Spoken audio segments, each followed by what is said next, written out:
Jadi kalau kekasih Allah itu nggak dapat dunia, nggak dapat yang enak, nggak dapat makan, nggak dapat minum, itu hal yang biasa. Karena memang nggak ada artinya. Makanya kok sekarang banyak orang yang agak nggak paham, oknum-oknum protes. Aku sudah ibadah kok tetap melarat. Ya karena memang dunia itu nggak penting, ya dunia itu nggak penting. Jadi nggak punya duit tuh nggak jadi masalah. Tapi nggak lama. Kalau lama ya masalah.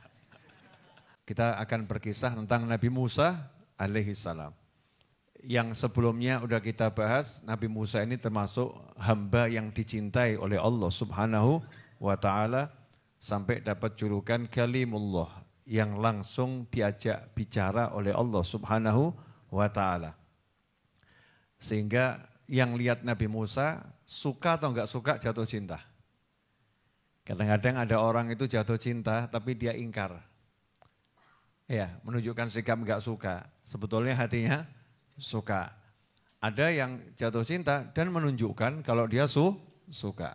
Nabi Musa alaihissalam termasuk manusia yang barang siapa menatap wajahnya jadi suka.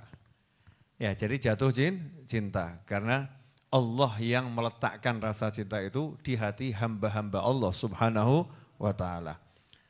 Kendati Nabi Musa ini dicintai Allah dan dicintai oleh masyarakat, sampai-sampai diambil anak angkat oleh Firaun yang mencari bayi laki-laki untuk dibunuh, mengerahkan semua kekuatan.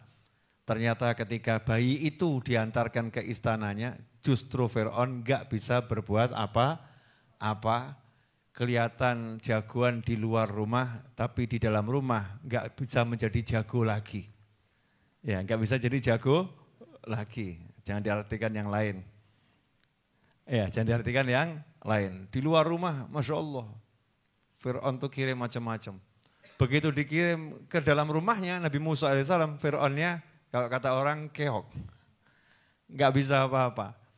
Bahkan diambil anak, dididik dengan pendidikan istana. Pendidikan istana. Semua guru besar istana ditugaskan ngajarin Nabi Musa alaihissalam. Sehingga Nabi Musa itu menjadi seorang pria yang gagah, perkasa, ganteng, pinter, soleh. Lengkap semuanya. Dan bahkan sebagai bangsawan ya orang nomor satu di istana. Anak angkat Fir'aun, siapa yang berani? Siapa yang berani? Tapi begitulah Allah Subhanahu wa ta'ala menguji manusia, mudah-mudahan kita diuji dengan nikmat-nikmat dan selamat, amin. Karena ujian itu ada dua, ada ujian dengan nikmat, ada ujian dengan nikmah, dengan bencana. Ada dengan nikmah, ada dengan nikmah. Dengan nikmat, ada dengan bencana. Biasanya yang diuji dengan bencana ya ada yang selamat, ada yang enggak selamat. Yang diuji dengan nikmat, ada yang selamat, ada yang enggak selamat. Mudah-mudahan kita termasuk yang selamat, amin. Tapi yang namanya diuji sama nikmat itu kok rasa-rasanya lo enak ya? Ya rasa-rasanya lebih enak. Dan pasti mengalami ujian. Ya pasti mengalami ujian. Nabi Sulaiman alaihissalam, raja yang luar biasa. Nabi dan raja. Tapi ia mengalami ujian, sempat kehilangan kekuasaannya. Ya sempat kehilangan kekuasaannya. Seperti yang udah kita bahas dalam kisah-kisah yang terdahulu. Kita lihat Nabi Ibrahim alaihissalam, ya sempat dibakar oleh Namrud dan akhirnya selamat. Nabi Musa alaihissalam dieluk-elukan, tapi akhirnya karena satu peristiwa yang tidak sengaja, sengaja menolong orang, justru yang ditolong itu yang mencelakakannya.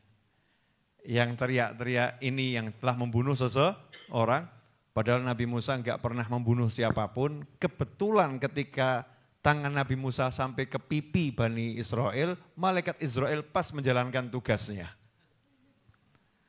Artinya pas dicabut nyawanya, pas tangannya nempel.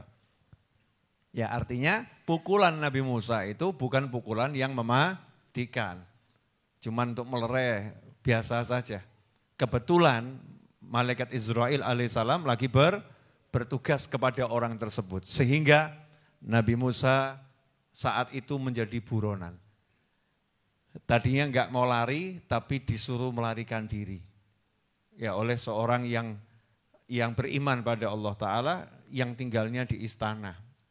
Kalau kamu enggak lari nanti kamu akan dibunuh karena Bani Israel marah. Ini udah urusan suku, ya urusan suku. Enggak bisa dibendung.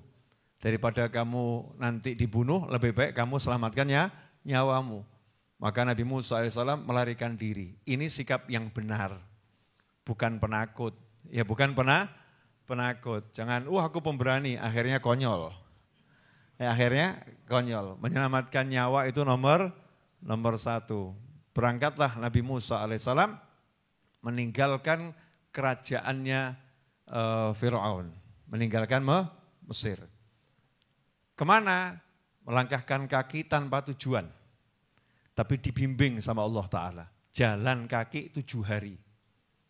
Itu kalau antum mau praktek, coba pakai Google. Ya, jalan kaki 7 hari itu kira-kira nyampe mana dari Solo. Kalau saya enggak salah, nyampe Jakarta itu. Ya, Solo Jakarta itu kurang lebih kalau jalan kaki coba sih. Saya penasaran juga ya. Nah, penasaran. Karena dulu ada sepupu saya yang jalan kaki dari Solo sampai Jakarta 7 hari. Ya, coba jalan kaki dari Solo sampai Jakarta. Kemana enaknya ya? Pondok Indah Mall. Oke. Kemudian direction, jalan kaki. Ya, itu 5 hari tanpa istirahat. Berarti kalau pakai istirahat yang kurang lebih 7 hari. Biar kita bisa membayangkan perjalanannya itu enggak mudah ya, jalan kaki 7 hari. Enggak bawa bekal. Kalau sekarang enggak bawa bekal jalan kaki, kita tuh lewat dari satu kota ke kota yang lain. Mampir warung, kelihatan wajah sumpek aja dikasih makan itu. Ini bayangkan Nabi Musa alaihissalam lewatnya padang Sahara, enggak ada rest area. Enggak ada rest area, enggak ada warung, enggak ada tempat numpang makan. Cari tanaman yang bisa dimakan juga susah. Kalau toh ada pohon kurma enggak ada buahnya. Ya enggak ada buahnya. Dan tentunya kan harus minta sama pemiliknya. Jadi enggak makan, dikatakan 7 hari 7 malam itu dalam tafsir tidak makan. Jadi hanya minum. Nah, dalam keadaan yang lemah fisiknya, dikatakan perut nempel ke tulang punggung. Berarti kurusnya luar biasa. Jadi kalau dipegang gini tidak ada isinya itu. Kalau saya kan alhamdulillah ya. Coba ini dicek satu-satu kan ya mental semua itu. Mau dijadikan nempel sama tulang punggung pada tidak bisa. Cek mental gitu ya. Kenapa? Isinya terlampau banyak ini, kita-kita ini. Alhamdulillah dalam nikmah ya. Nabi Musa pegang nempel sampai tulang punggungnya itu, saking kurusnya. Dalam kondisi yang seperti itu, 1, enggak ada makanan, 2, enggak ada teman. Ya jalan sendiri. Kemudian di negeri orang, udah keluar meninggalkan Mesir, enggak punya kenalan. Jalan sendiri tanpa teman, di negeri orang enggak punya kenalan, lemah. Ya, dan enggak punya tujuan. Kalau kita ke Jakarta mungkin punya tujuan, kita ke Bandung, ke Surabaya, ya mungkin kita ke Jogja, mungkin punya tujuan ke rumah teman atau kemana ya. Ini enggak punya tujuan, enggak ngerti mau ke rumah siapa. Beliau jalan, melihat ada 2 wanita yang pengen ambil air tapi dihalang-halangi oleh pria-pria yang badannya besar. Semua udah tahu cerita itu. Singkat cerita, Nabi Musa pun menolong dengan ikhlas. Bukan seperti kita-kita zaman sekarang, menolong karena modus. Ada akhwat, gayanya gitu ada akhwat. Ada mbak-mbak, mumpung mbak-mbaknya itu lagi susah, butuh pertolongan. Biasanya wanita kalau butuh pertolongan mudah diambil hatinya. Wah, Masya Allah, mulai otak prianya berjalan. Pria dalam tanda petik ya, oknum pria dalam tanda petik, berusaha menawarkan bantuan. Dik, kok kelihatan suntuk, apa yang bisa saya bantu? Ya, naudzubillah min dzalik, itu kalau kita. Nabi Musa alaihissalam gak banyak ngomong. Gak menawarkan apa yang bisa saya bantu, enggak tahu masalahnya apa. Oh, sumurnya ditutup batu, batunya diangkat. Sehingga wanita-wanita itu paham kalau dia ditolong. Setelah itu ya enggak ngomong apa namanya, udah saya tolong ya, jangan lupa loh ya, nama saya Fulan. No. Enggak ada. Terus pergi wanita itu begitu saja. Nabi Musa kemudian bersandar di bawah pohon. Bersandar di bawah pohon. Coba kita rasakan ya. Capek, habis ngangkat batu, gak ada makanan, gak ada minuman. Kecuali dari sumur tadi itu ya. Capeknya luar biasa. Kemudian gak ada teman. Kalau bahasa kita apa ini? Bukan layah-layah ini. Deleng-deleng. Sudah gak tahu harus kemana. Ini pelajaran. Saking rendahnya dunia. Saking gak ada artinya dunia buat Allah subhanahu wa ta'ala. Maka kekasih Allah pun diperlakukan semacam itu. Paham ya? Kekasih Allah itu diizinkan merasakan lapar, diizinkan merasakan susah yang gak enak. Ya. Kenapa? Karena susah gak enak, dunia itu semua gak ada artinya buat Allah subhanahu wa ta'ala. Jadi kalau kekasih Allah itu gak dapat dunia, gak dapat yang enak, gak dapat makan, gak dapat minum, itu hal yang biasa. Karena memang gak ada artinya. Makanya kok sekarang banyak orang yang agak gak paham, oknum-oknum protes. Aku sudah ibadah kok tetap melarat. Ya karena memang dunia itu gak penting. Ya dunia itu gak penting. Jadi gak punya duit tuh gak jadi masalah. Tapi gak lama. Kalau lama ya masalah. Karena orang-orang beriman tuh kondisi begitu tidak akanlah lama. Hanya mengalami. Berapa lama Nabi Musa alaihissalam mengalami? 7 hari. Nah kalau kamu sampai 2 tahun kok begitu, berarti masalah itu. Ada yang salah. Karena wahyunya Allah Ta'ala gak mungkin salah. Wa may yattaqillaha yaj'al lahu makhrajan wa yarzuqhu min haitsu la yahtasib. Itu pasti. Itu bukan janji ya, bukan janji, tapi pemberitahuan. Pengukuhan. Allah menetapkan. Bukan Allah menjanjikan, Allah menetapkan kalau kamu takwa hasilnya begitu loh. Kamu akan selalu dapat solusi, kamu akan dapat rezeki kalau kamu bertakwa. Sehingga ketika itu Nabi Musa alaihissalam tidak berupaya untuk mengutamakan upaya minta. Ya, tidak mengutamakan upaya minta. Berbeda dengan apa yang nanti diajarkan oleh Nabi Khidir alaihissalam.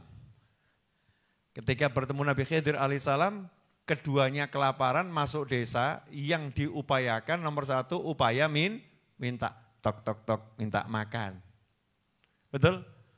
Tapi Nabi Musa ketika ketemu 2 perempuan itu minta enggak? Aku lapar, minta makan. Enggak. 2 cara ini benar. Ya, 2 cara ini benar. Nabi Musa saat itu menggunakan cara minta langsung pada Allah subhanahu wa ta'ala. Ya minta pada Allah subhanahu wa ta'ala. Karena kita pada sesi ini ya saya akan bahas dari sisi ini. Nanti kalau pada sesinya yang Nabi Khidir alaihissalam bahasanya beda lagi. Kita bahas ini dulu. Minta. Maka di sini orang-orang yang memang punya jiwa besar ketika dia mengukur nyawanya itu masih bisa selamat dengan dia menahan lapar, maka dia enggak akan minta kepada manusia. Tapi kalau Nabi Khidir alaihissalam mengajarkan standarnya manusia, jangan diukur dengan kemampuan Nabi Khidir dan Nabi Musa. Kalau enggak makan bisa mati, maka ya kamu kalau enggak punya ya minta sekedar untuk nyambung nyawa. Itu standar normalnya manusia. Tapi Nabi Musa saat itu bukan standar normalnya manusia. Musa yang memang kuat, kuat, perkasa. Buktinya lapar 7 hari nggak makan saja, batu besar diangkat sendiri. Padahal itu ditarik sama onta satu nggak gerak. Diangkat sendiri, itu kan berarti kan gagahnya luar biasa. Tapi yang seperti itu, ya namanya udah kalau perut itu diserang 7 hari ya, habis energi wajar. Rohnya dipakai, fisiknya dipakai, tapi akhirnya ya butuh asupan, namanya fisik ya butuh asupan. Apa yang dilakukan Nabi Musa alaihissalam dalam kondisi seperti itu, beliau berkata di dalam Al-Quran, Allah mengabadikan, Rabbi inni lima anzalta ilayya min khairim fakir. Rabbi inni, duhai Allah yang maha ngurus aku. Inni, sungguh. Ya, sungguh. Sesungguhnya aku lima anzalta ilayya min khairin fakir. Sangat membutuhkan kamu beri kebaikan. Aku sangat membutuhkan kebaikanmu ya Rob saat ini. Kalau bahasa bebasnya begitu. Saat ini aku betul-betul butuh kebaikanmu. Ahli tafsir banyak pendapat tentang arti khair di sini. Allah dalam Al-Quran menyebut al-khair itu bisa artinya harta. Ya, bisa juga artinya al-quwah, kekuatan. Bisa artinya amal soleh. Dalam ayat ini al-khair itu artinya adalah to'am. Menurut sebagian ahli tafsir, makan. Ada lagi yang mengatakan al-khair ya makan, ya kebutuhannya. Ya kebutuhannya. Membutuhkan kebaikan untuk mencukupi kebutuhannya Nabi Musa alaihissalam, yang terdekat adalah makan. Terdekat makan. Nah ini yang coba kita bahas. Siapa sekarang yang dalam keadaan susah tetap aktif berbuat baik dan aktif berdoa. Dan enggak ngeluh. Ini kasus yang saya temui di masyarakat, dalam keadaan susah kebaikannya berkurang, keluhannya bertambah. Ini yang saya sampaikan kira-kira terjadi atau enggak terjadi ini? Ketika dalam keadaan susah, kebaikannya berkurang, keluhannya bertambah. Seharusnya bagaimana? Kebaikannya bertambah dan tidak mengeluh, tapi melakukan satu hal, yaitu minta alias berdoa pada Allah Subhanahu wa ta'ala. Kebaikannya nambah. Terus istiqomah berbuat baik. Setelah itu enggak ngeluh, doa.